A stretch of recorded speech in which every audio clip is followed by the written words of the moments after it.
Good afternoon, everyone. I see people are still joining, but we've got quite a good number already. So good afternoon. I'm Tim Richards, Technical Services Manager of the Managing General Agents Association.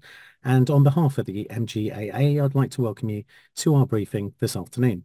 This is being delivered by Instanda on the subject of, is it time to let the customer fly the plane? Before I introduce our presenter, I'd just like to run through a few housekeeping points. Please ensure your microphone and camera are turned off. If you'd like to ask a question, feel free to use the chat button at the bottom of your screen. Time allowing, these will be asked and answered at the end of the event. If we run out of time, questions will be answered post-event. This presentation is accredited for CPD hours if relevant to your ongoing professional development programme. The briefing is being recorded and a link to the recording will be issued post-event together with the slides and our feedback survey. Please take the time to complete our survey. It will take no longer than 2 minutes and allows us to deliver the best possible future events to our membership. So as a recap, today's briefing is on the subject of, is it time to let the customer fly the plane, from Instanda. So let me introduce you to our presenter, Andy Watts. Andy has over 36 years of experience in the insurance technology sector. During that time, he has performed many different roles, from business consultant, program manager, account director, business development director, and managing director. Throughout this time, he has amassed a wealth of experience in delivering and overseeing technology solutions to the industry and is well placed to brief MGAs on the importance of customer centricity. So without further ado, enjoy the briefing, everyone. And Andy, over to you. Yeah, thank you. Well, firstly, I want to say I'm very pleased to be providing this briefing today. I hope it's of value and provide some insight to the people that have joined. Just a bit of background to me a little bit further. So I started working at an insurance company in 1987 as a business analyst. Then I moved to IBM in 95 as a consultant to the insurance industry. Was 7 years at CSC, looked after their life and pensions software business. I spent 4 years at SSP looking after their insurer and international division, and then also for Sapiens looking after their P&C life and pension software in EMEA. And I've been at Instanda for a year now, and my responsibilities at Instanda are to looking after the property and casualty business for EMEA, specifically around our growth ambitions, bringing in new clients and our strategic accounts. I'm not particularly going to plug Instanda during this session, you'll be pleased to know. But just a brief thing, we're a modern insurtech that provides policy administration solution to insurers and MGAs. Probably over half of our clients are MGAs. So some of you will know us obviously through that relationship, but others maybe not. So that's me. I've got about less than 20 slides, you'll be glad to know. And we'll be taking questions at the end, as Tim mentioned. So the first thing to do is kind of have a quick look at what the learning objectives are. So if I move this box. So explain what today's customers are looking for from their MGA and how the insurance industry is responding.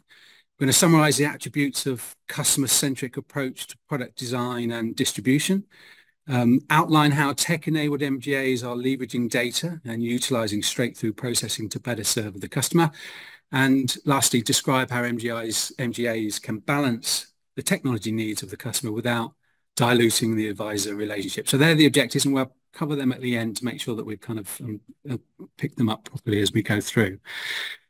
Before we start, I thought we'd have a little bit of a brief poll. So as I'll tell you in a minute, we did some consumer polling in the UK and in the US.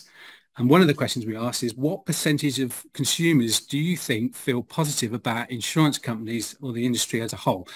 And we know what the answer is, but I just want to do a poll to see what you think the average the percentage of people that are positive about insurance companies is in the UK. So if you could answer the poll, that would be great.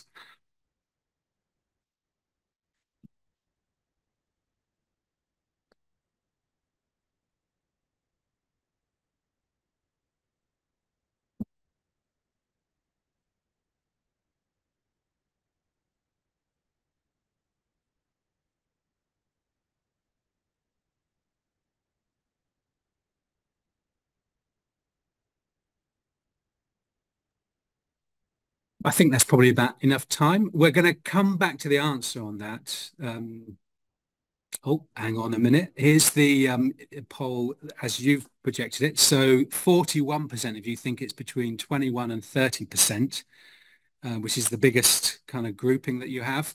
And then the next being 31 to 40% or 0 to 10% as being 18%, and then some small outliers in the rest. So we'll come back in a couple of slides and see how close you are to that. So thank you for that. So firstly, what's prompted this briefing? So Instanda, we recently, at the end of January, published what we think is a fairly substantial thought leadership report. We sought input from over 40 insurance and tech experts. Mike Keating was one of the contributors, so thanks, Mike, for that. But also, in addition to Mike, we had people from Microsoft, Celent, Deloitte, Ernst & Young, Instech IE, and also some of our clients like Aventum, Farmshore, Moonrock. So quite a balanced set of inputs, predominantly from the UK and also from the US is where we kind of sought that opinion. We also commissioned alongside that some consumer research. So we approached 1,000 people in the UK and 1,000 people in the US and asked them some questions about buyer behavior, sentiment, pain points. And so that gave us a view from the consumer. And the purpose of engaging with the technology experts and people of review is what's the world going to look like in 10 years from now in terms of those initiatives? And if we put what their thoughts were alongside the consumer research, then there's a theme that cuts across this, and that is the opportunity for the industry to better meet the customer needs. So a lot of what we're going to talk about is technology, but actually ultimately this is about customer-facing services, and those that focus on what the customer want and provide a proposition and a journey and a solution orientated towards that, we feel they're the ones that are going to be successful in the future. So while we might want to talk about tech, we can't take our eyes off of what's important for the customer. So let's think about the first theme here. Theme 1, the impact of technology.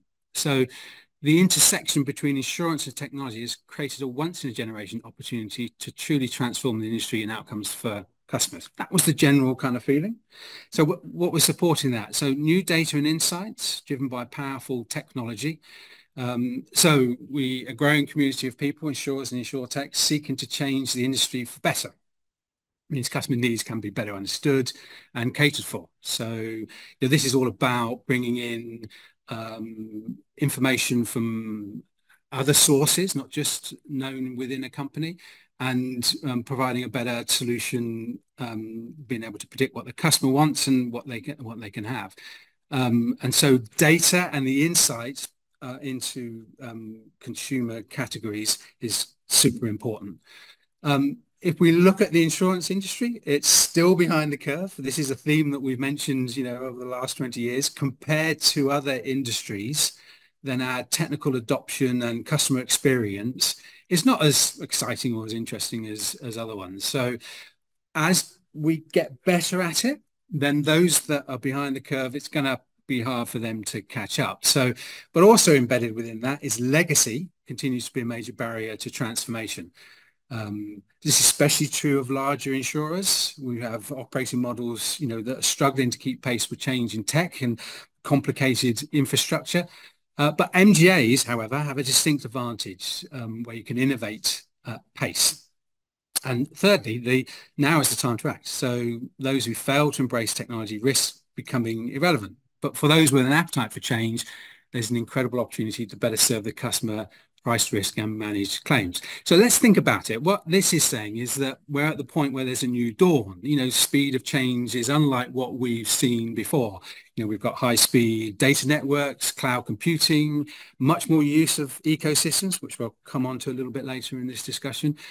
Digitizing the operation is a clear focus of those within the insurance, but not just digitizing the way things are done. They're needing to do it in a manner that provides simplification so that actually those that adopt the digital from the outside of a company can understand, can get transparency, So it's not just a question of automating processes from the inside an organisation, putting them outside. It's also a question of simplifying it and using basic English so that people understand their role within it. We also know that around the corner we've got artificial intelligence, and everyone's agitated about, well, what does that mean? And there's a lot of hot air around that, but we know it's coming. But we can look back at previous industrial revolutions. If we're in the information age as being the fourth one, the previous industrial revolutions tell us they're not linear. So you can predict at any point what you think is going to happen, but actually unintended consequences, changes in direction. So what does that mean? Well, it means adaptability is critical. So not just knowing what you know, but the fact that actually you've got an operation and a set of propositions that can change, because that's going to be a constant theme. We can also look at the fact that there is, for the larger insurers, as I mentioned, the old systems, they're going to be the millstones that are going to drown an organization. So those larger insurers with maybe hundreds of systems and applications that are interconnected really have a disadvantage compared to a cleaner, newer MGA that might have simpler technology. Provides that ability. And then really you're comparing a speedboat with a large container ship or a sports car versus heavy goods vehicles on the motorway. And so the MGAs are better positioned to have a distinct advantage to provide that innovation. And so while it's difficult to predict exactly what the future will look like, listening to customers and paying close attention to technology are two of the key themes that are going to be critical within that particular part of the equation. So theme number 2, meeting customer needs. So if we look at tomorrow's winners will be those who leaned into technology to rewrite the consumer narrative, then what we find out in the report is that customers are ready for change. They want personalized products and are seeking greater transparency and control. And in a minute, I'll show you some of that insight in terms of, what the responses were. We can also see that product design is happening at pretty much at a product level.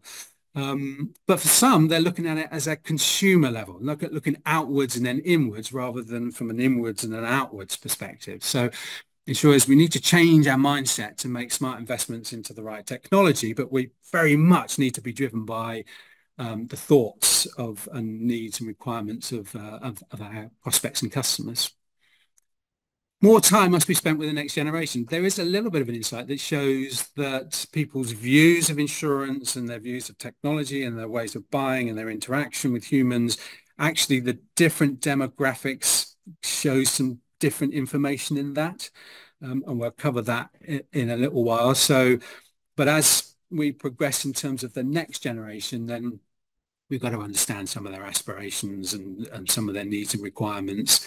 But at the same time, this is not just about technology, but maintaining personal customer interaction appears to still be important, even for the newer generation. So that's something to bear in mind. And then customer segmentation and sentiment analysis. So as we look at people, depending on our value proposition in the chain, when we look at the outside consumers, let's not all treat them as if they're one. So there is certainly an advantage about looking at the needs analysis in the distribution value chain. So this is very much about understanding the personas, the segmentation, how do certain clients want to interact, because they're different. And as we move to more personalized services, then and personalized products, then actually that mass customization of being able to do different things with different people, that will become more important. So providing those options, across. So the bottom line is we need to be more, as an industry, we need to be more customer centric. And I know, from the MGA perspective, generally much more customer centric than the larger insurers, think more outwards in. But it doesn't matter, that customer centricity, whether it's personal lines or even complex commercial lines, that human interaction. And we can see that there are different generational priorities depending upon the age groups. So moving on to some of the detail of that second theme, what do we know about the customer service vacuum? So when we polled 2,000 people, 1,000 in the UK and 1,000 in the United States, one of the questions we asked them is what your general feelings towards insurance providers. And we can see that in the UK, 33.4%, which I think sounds like about a third to me, almost exactly, are positive to insurers. Interestingly, 19.6% are negative. So at least the negatives are smaller than the positives, with 41.5% of those polled don't have an opinion, neither positive nor negative, and 5.5% are not applicable. Interestingly, when you compare it to the United States, the positive was 46%, so more than the positive, but also the negatives were 23%. So again, that was higher. So maybe they're just a bit more decisive in the US compared to the UK. So that's one insight. And there's plenty more of this insight within the report, and there'll be a link to it at the end of this session. We also asked them, when taking out coverage, consumers reveal what are the big pain points? And there's a list, and it's in the report as to what the full list are. But the big pain points that came out in order was, number one, the time it takes to fill out forms, enter personal information. So this is seen as a, time delaying and frustrating part of the equation. Number two, lack of transparency regarding premiums and fees. And number three, not being able to understand policy terms and coverage in a reasonable time. So they were some of the key themes that, when we polled customers as to their view in response to their view of the process and what they value. And providing additional insight here, when customers we asked to select 3 reasons in terms of motivations, actually number one here was, strangely enough, lower cost of insurance. So 43% of those polled still see lower cost of insurance as being number one point around their decision. Number two, greater transparency and trust. So 16% in the UK saw that as being important. Number three, a more personalised experience. And number four, faster claims payments. The eagle-eyed amongst you will notice that actually number three has 13% in the UK, number four has 14%. The reason why they're in the order is because when we put in the US responses, actually faster claim payments is a bit more important there. So anyway, those were the top four motivations that emerged from the questions, and you can see on the right the full list of questions that are on there.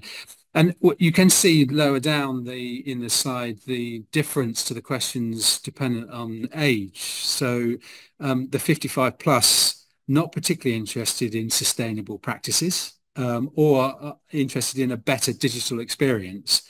However, a better digital experience is quite important. It's actually rated as third on the younger, the youngest group of those. So from this, while you can see some trends, you can also see some differences around, generational thoughts as to particularly what's important to those individuals.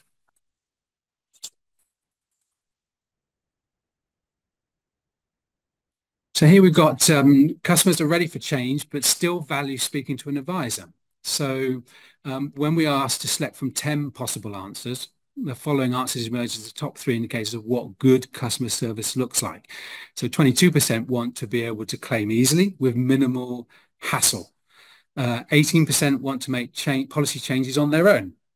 And 17% will want to speak to an advisor, an expert easily. So those were the 3 areas that customers were actually kind of pulling out as being important to them. Additionally, we kind of asked them around brand loyalty and what their thoughts. And as you can see from the slide below, actually, the older you are, the more brand loyalty is important. And the younger, the less value is. But still at 57%, brand still seems to be important in around purchasing insurance, although there are some generational differences. So on this theme, how are customer-centric insurers responding? So they're making the offer very clear. Number one, sourcing their data elsewhere, augmenting it, validating it, and then tailoring it to the customer. So you can see that data enrichment is certainly on the rise, responding to that. Why is that? Well, data enrichment helps in all sorts of places. It reduces the question set. So remember the point that was made earlier about I spend too much time kind of completing forms and entering information. So if you can actually get some basic information in that can then be enriched from other sources, whether that's the DVLA or the motor database or property, there's various ones that are accessed. So getting a reduced question set by enriching it with additional data that improves the accuracy, and very often that enrichment of data can provide further insight into rating, means actually you've improved the customer service, you've improved the quality of the data, and you've priced the risk more knowledgeably. So sourcing data from the outside world and enriching it is clearly something that a lot of insurers are investing time and effort into, and we can only see that more of that as kind of time progresses. Then we've got designing products and customer experience through the customer lens. So we talked a bit earlier about taking the perspective of the customer, even though there's technology kind of riddled through this. There's lots of comments in the report when you get to see it, and one of those came from Jim Slate of Great American Insurance Group, and he talks about reviewing product propositions with consumers and brokers. So having an idea for the product, taking it to some sample people that might be consumers or brokers, getting their views on it, and then designing against their needs, and then looking at, well, how would you want to consume that? What's the process? And really extracting some views as to how they want to engage. So the lens is kind of like outside in, if you like. And hey, many people have taken that view because it's about seeing the market demand. But I think as we get into tech-enabled world, that this becomes more important, that we make sure we don't lose sight of what the customer's looking for, rather than necessarily understanding what the risk is and then looking from the inside out in terms of taking that risk to market. We also see simplifying the product and language to make them more attractive. So I remember 20 years ago pitching up at an airport to log in, check in, and the person behind the desk would assign a seat to me. And it appeared that was a very cumbersome, difficult process using back office systems. Now I allocate a seat to myself when I go in an EasyJet, but there's a nice picture, tells me where all the seats are free and what the price is if I want a special upgrade. So that's an example where we've taken what used to be a complicated process by an expert at a check-in desk, now is done by the consumer, but looks very different. It's much easier on the eye and much straightforward. We've got to do the same in insurance. We've got to make things simpler, easier to understand. Otherwise, what we find out is if consumers don't understand it, then they don't continue. There's a break in the process. So simplifying products and language is super important. Next, we've got embracing AI to improve core aspects of the insurance value chain. I think that one's around the corner. I think that's a bit more of a future-driven one, and we'll cover this one in the next slide in a moment. And then lastly, breaking down silos to create a connected experience across every channel.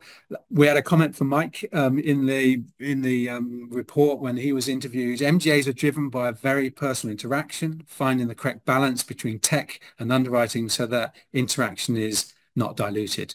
So whichever way a customer interacts with an organization, then there needs to be some consistency, and we need to be personal in the approach. And that involves technology, and for many businesses also involves, direct interaction, through humans to other humans, but taking a holistic view of the customer and what the relationship is with the insurer or the MGA. And remember earlier, those that were spotting, a quarter of the 25 to 34-year-olds value speaking to a human. So that human interaction is not going to go away. So there's the list of what we see in the report around those companies that are responding to find a more customer-centric proposition.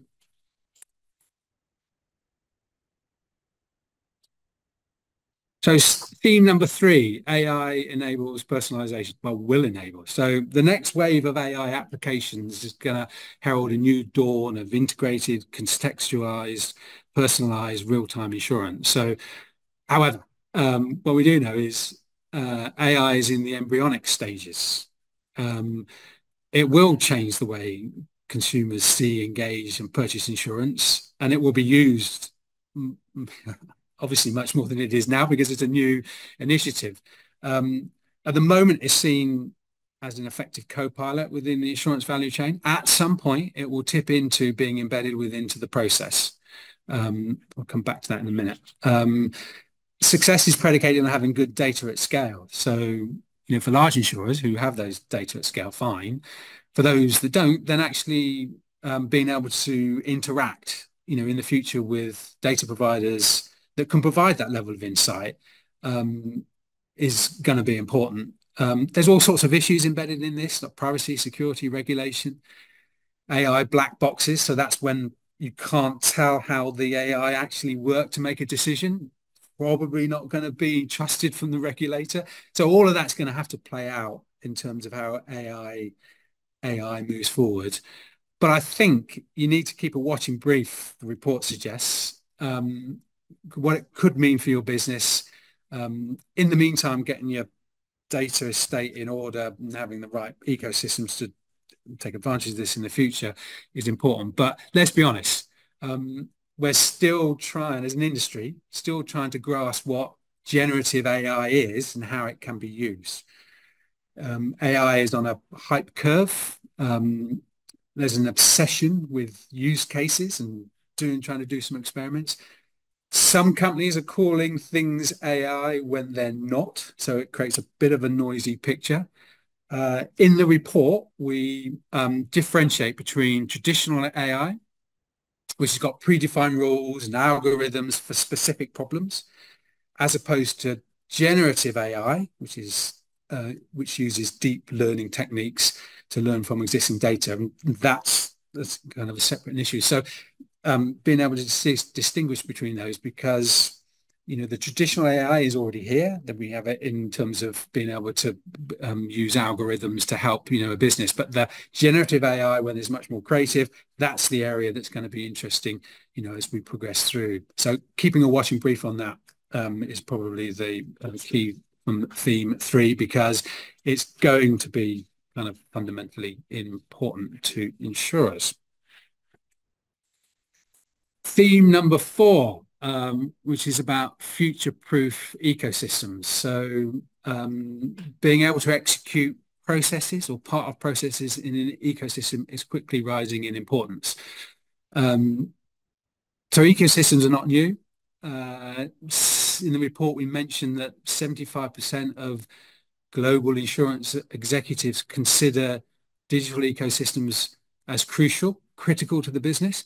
And that number is, upwardly growing. So we can think of ecosystems from a perspective of more of a component-based architecture. So being able to have different elements within your IT stack that interoperate, but also we can see some of those components will sit in other organizations. So you'll be utilizing services from other organizations as part of your end-to-end business process. As an industry, we've been talking about that for 20 years. It's just now getting easier to do. So although it's not new, it's now much easier to have a system that you can configure a connection with another system without having to build it, so that you can quickly spin up connections and get them working together, without major costs. So ecosystems are going to be super important. If you go back. Thanks, Helen. Changing consumer behaviors are heightening the need for ecosystems. So you can now gain insight into customer preferences, behavior, and risk priorities by leveraging data through analytics, in the future through AI as part of that. So being able to understand propensity to buy and what people might be thinking, you can, over time, you'll be able to pull in information that will help in that part of the equation. And that clearly is going to be part of the ecosystem point. We can see that there's increased appetite. I mean, insurers are wanting to roll out products quickly, but the larger insurers, they're most definitely hindered by disparate legacy systems and a lack of open architecture. So MGAs, on the other hand, have a more direct line of sight to rapidly bring products to market. So, we see that the MGAs are much more like a speedy response in launching new products, but insurers are wanting to do the same. And what we've seen most recently is tier one international insurers coming to smaller insurtechs like Instanda to use their solution, our solution, to be able to launch products much quicker in a way they probably wouldn't have done a couple of years ago when they'd be using their existing environment and existing estate. But they're realizing it's just taking too long. So rolling out new products is super, quickly is super important. But also, we can say that MGAs, and this is one of Mike's contributions, must kick the tires on their strategy. So don't rush to a decision about your core technology and how you're going to interface with other components.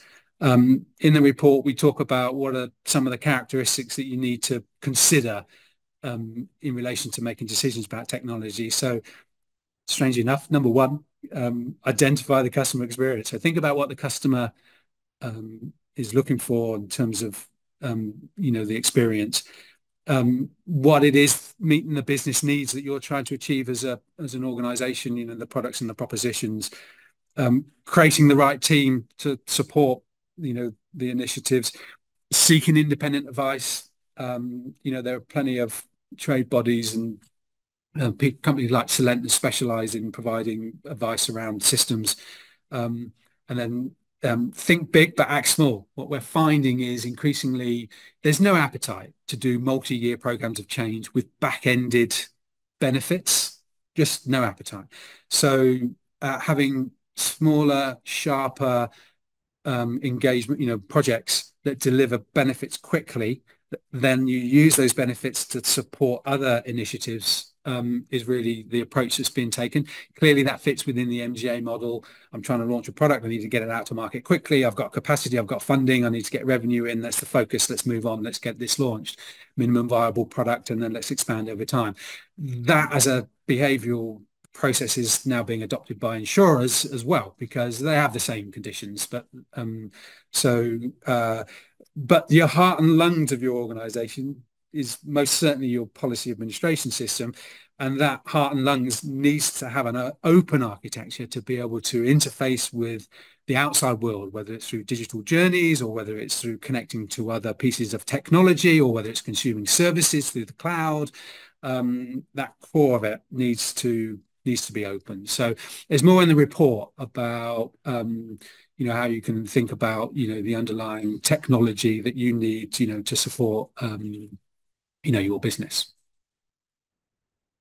So theme number 5, tech-enabled MGAs. So tech-enabled MGAs are at the forefront of innovation. So I think it's fairly accepted within the industry that a lot of innovation that's happened in the UK in the last 10 or 15 years, much of it has come from MGAs.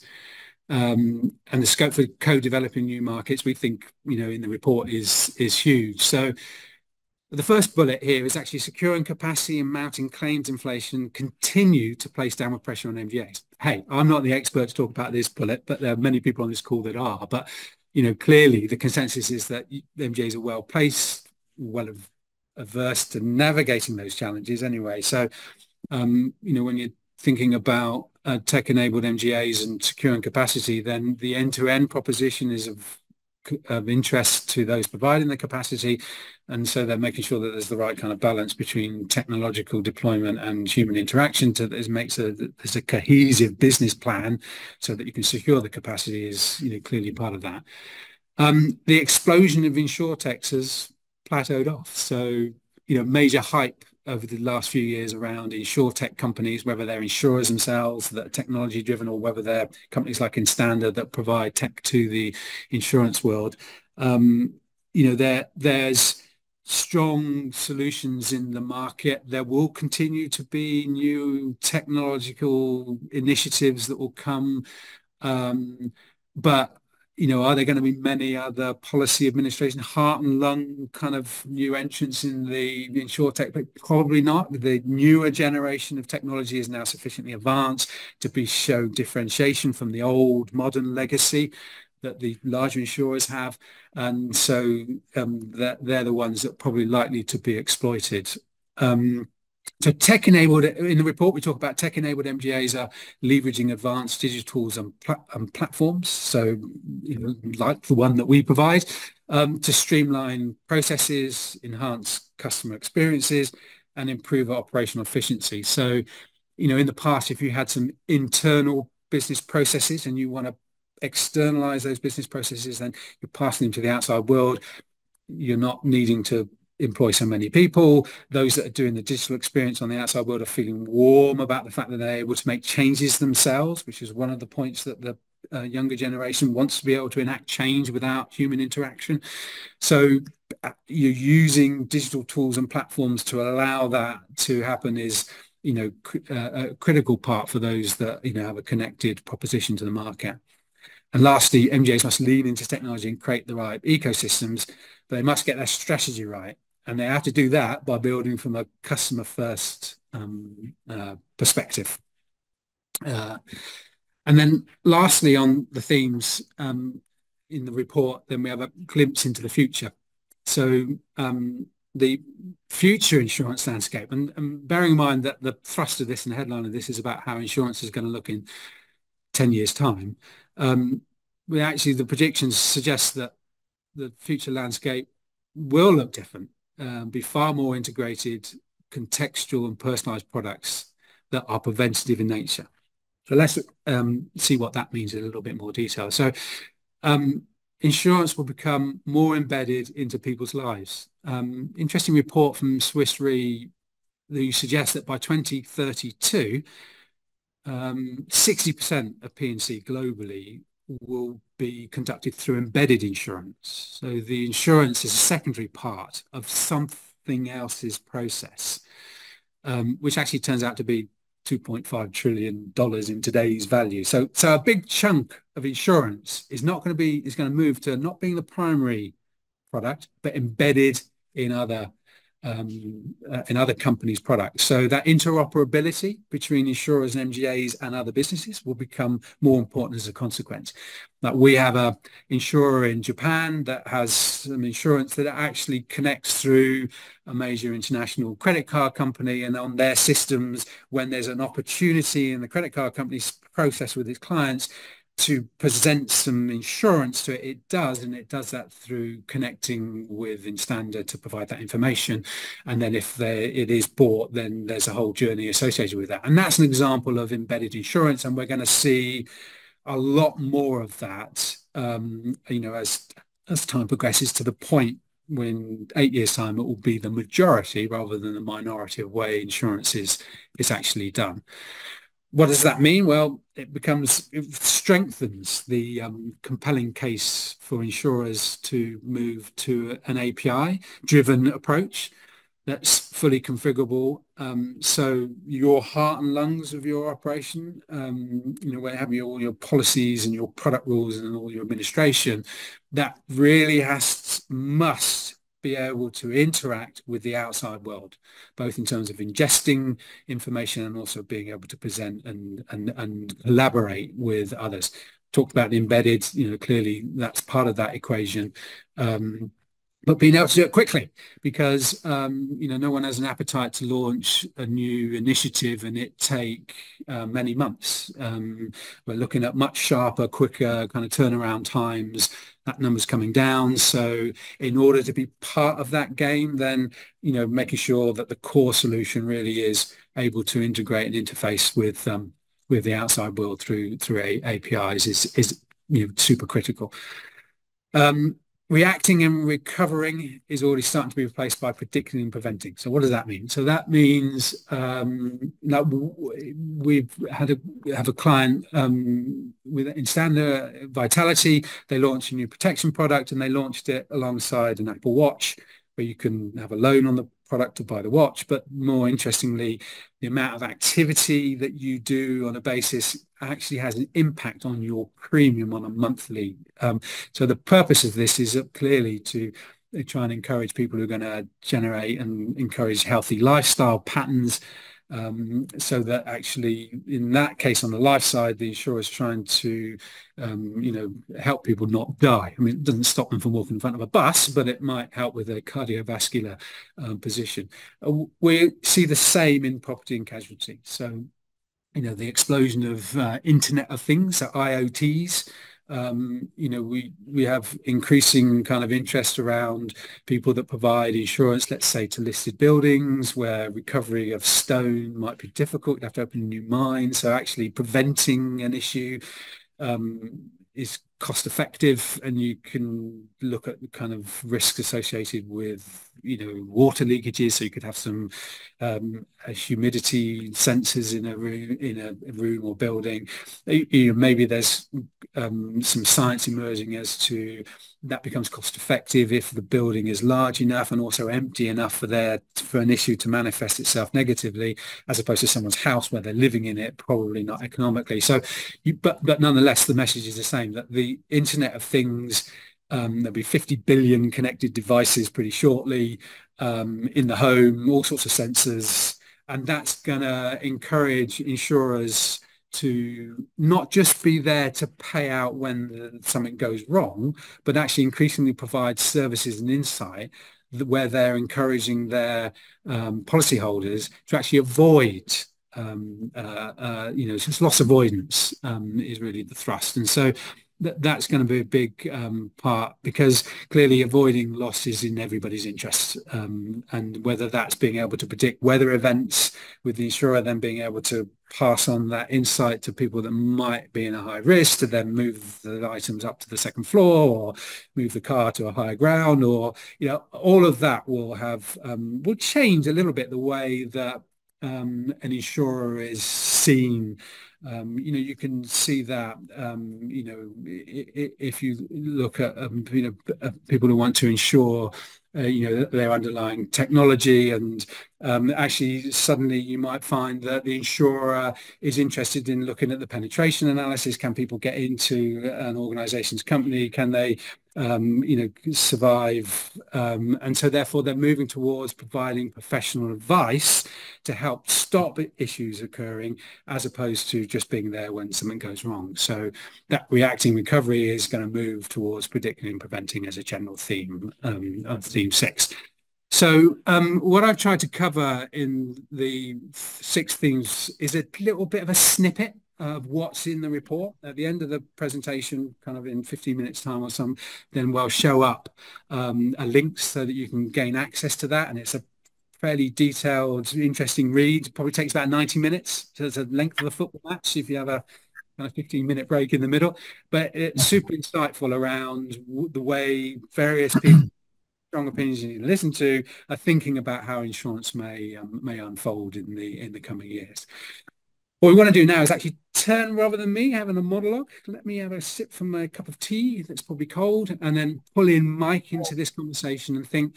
One of the things that Mike was very strong about in his contributions into the report is very much around that customer interaction. This tech stuff is all important, but actually we should keep ourselves appraised of the fact that at the end of the day, the people who pay the bills are the end consumers. And so what we've got here is an open discussion, a focus around, with the industry predicting to look very different, what should we be doing, if anything, to make sure that the personal interaction with the customer is not diluted? Mike, I think I'd like to pull you into this one. Yeah, that's fine. Yeah, thanks, Andy. That really insightful. And again, it's great that the link to the report is going to be at the end of the webinar. And I'd urge all the audience on this call to actually download it, because it's a real fascinating read, and should be a sort of a foundation in terms of some of your business decisions you are taking now, or certainly in the future. I suppose the bit around what I've been doing actually since the start of the year has been talking to a lot of our insurer members actually around their own strategy. And one thing I am particularly encouraged around is that the larger proportion of those big insurers who I speak to, who are clearly talking around AI, is that they do use the phrase, in terms of what's concluded in the report, around co-pilot. So they do not see it as a blunt tool to replace FTE. They see it as something to work alongside to enhance the customer and the overall experience, which I think is very encouraging. word of caution, but how long that lasts, you have to wait and see. So I'd be interested in terms of your sense on that, Andy. I think the other bit I'd like to sort of get your view on is that I was at a conference just before Christmas around AI, and there was an AI expert talking about the development and the deep learning which you referenced. But I'd be interested in your view, is the UK, and this was a question raised from the floor, is the UK in danger of being complacent around the adoption of AI compared to, say, our international partners? And the phrase which everybody is talking about, well, keep a watching brief, could effectively mean that we're too far behind the curve. And I'm thinking more around member investment and that bit. So just an observation, and two, really, that co-interaction I think is going to remain, which is great. But quite interested in your view around, is there a danger of complacency and not grabbing the AI piece now?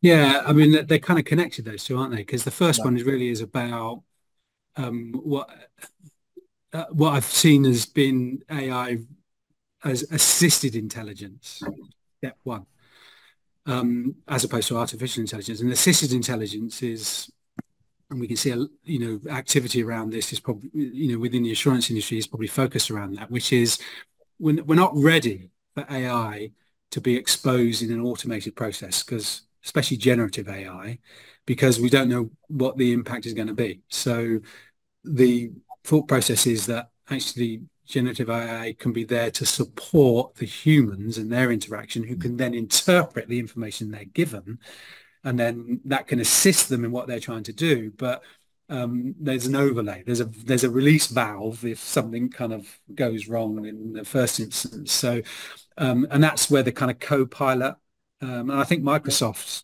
AI is kind of called Copilot. So, that's kind of gives an indication where they think that is.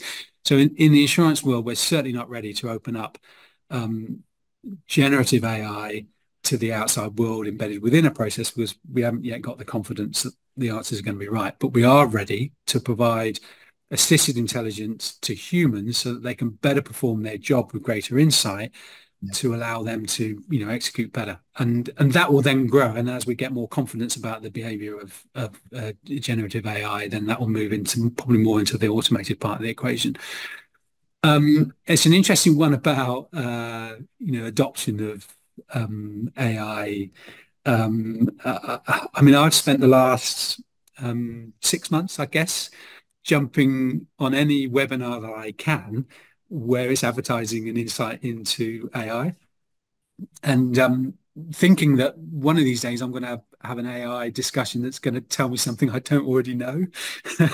And generally, most of the time, I'm disappointed that actually I spent 45 minutes sat on something and kind of found out things that I already knew, and that what they're thinking as AI is really kind of the early steps within that. So it's actually very difficult, because we're so early in the process, to be able to project the implications of the current behavior. So, you can think of it from a regulatory perspective. There's plenty that the regulator could think, if it wanted to think adversely, it could think about, well, I don't like the idea of this, and this, so I'm going to stop it. But hey, that's going to have to play out. Then at the same time, you've got, I mean, the thing about the insurance industry is, generally it's not filled by a bunch of cowboys. It's filled by professional people that are qualified and trying to do the right thing in their business and what they're trying to do with the end customer. So they, as a community, they can I think they can be generally trusted around their deployment of technology in the space. Now, would we find that actually in different territories, there'll be an adoption of AI that might cause them to move faster than other territories and find themselves with unique advantages? Well, maybe. I mean, I do think, my travels around the globe, London and the insurance technology in London is where I don't feel we're behind the scenes on this. I think historically, this country's been at the forefront. So we kind of beat ourselves up a little bit about our slow adoption of technology. But actually, the establishment of electronic brokers around Compare the Market and those other ones, you know, in the space and the digitization of that, and allowing people we were right at the forefront of that as a country. So I think we could be optimistic that we could be a territory that leads the conversation, probably alongside the US, I think, and then maybe there are places in the Far East who might adopt some of this as well. But I'm hopeful that kind of the insurance technology lead that London provides will continue. I don't see an obvious reason why that wouldn't be the case. But however, whenever there's an industrial revolution, and as I said earlier, it's not linear, things happen. We've got to make sure we're alert towards it and, you know, respond accordingly. Okay, well, thank you for that. And no doubt everyone's recorded your answer there, so that we're not being complacent where you are. So the second piece I really wanted to just go back to your points around the ecosystem.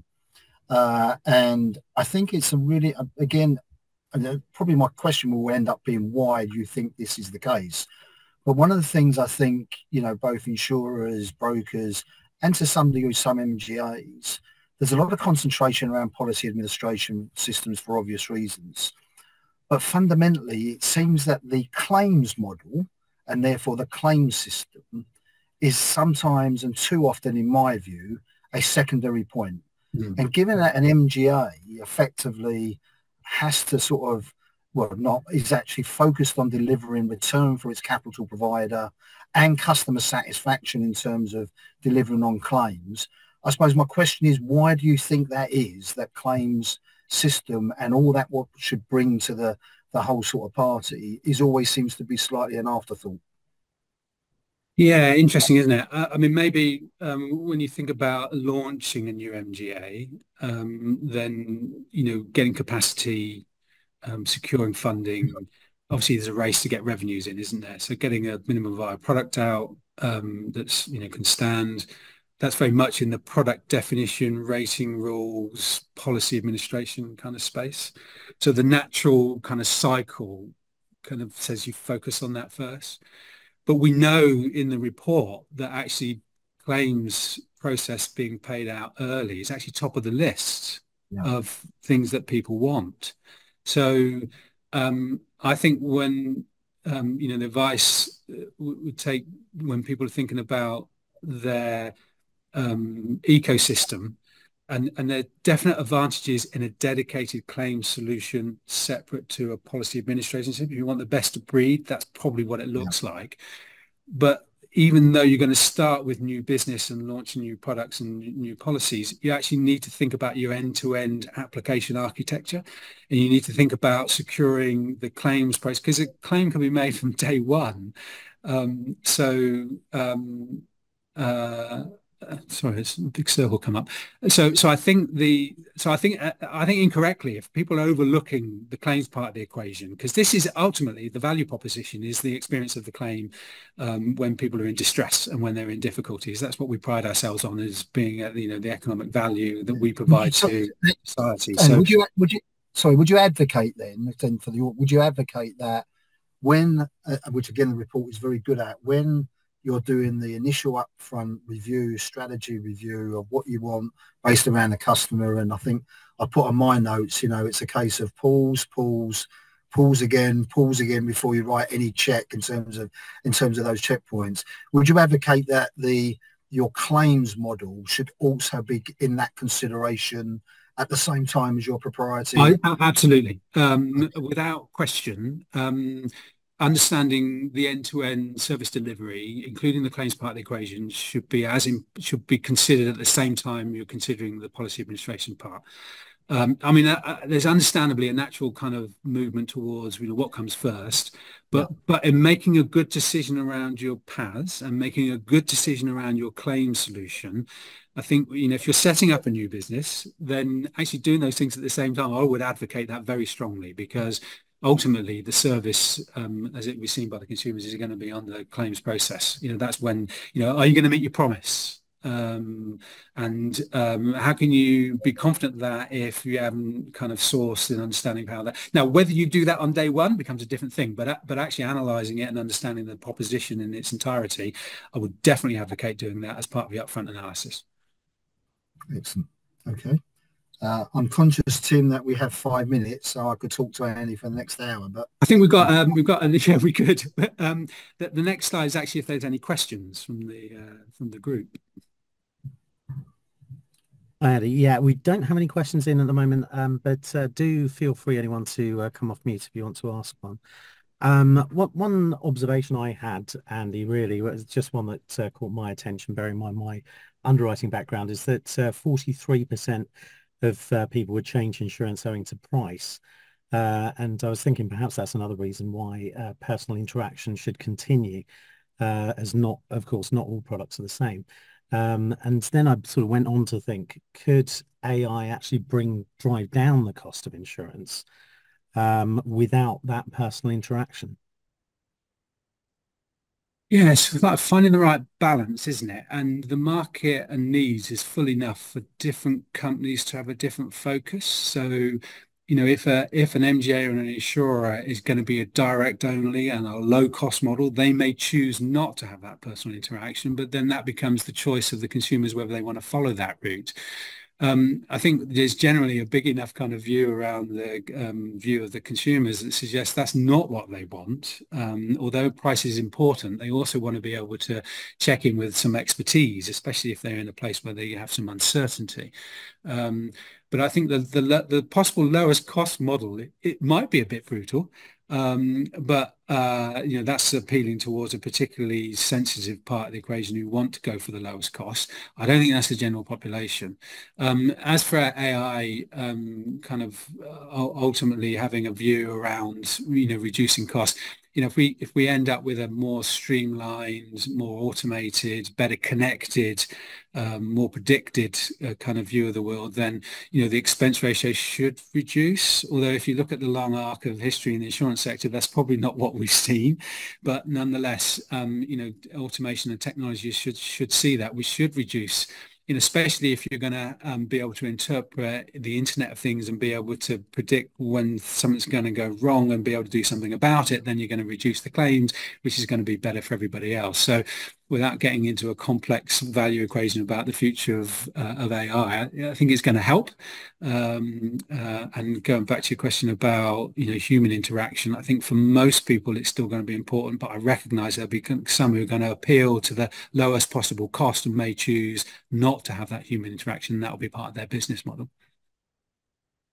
Great. Thanks very much, Andy. Just conscious of the time at 2 minutes to 2. So I think we'll wrap up there if that's all right with you. So just remains for me to say, Andy, thanks very much for your session today. I'm sure everyone will agree that's been fascinating and very engaging.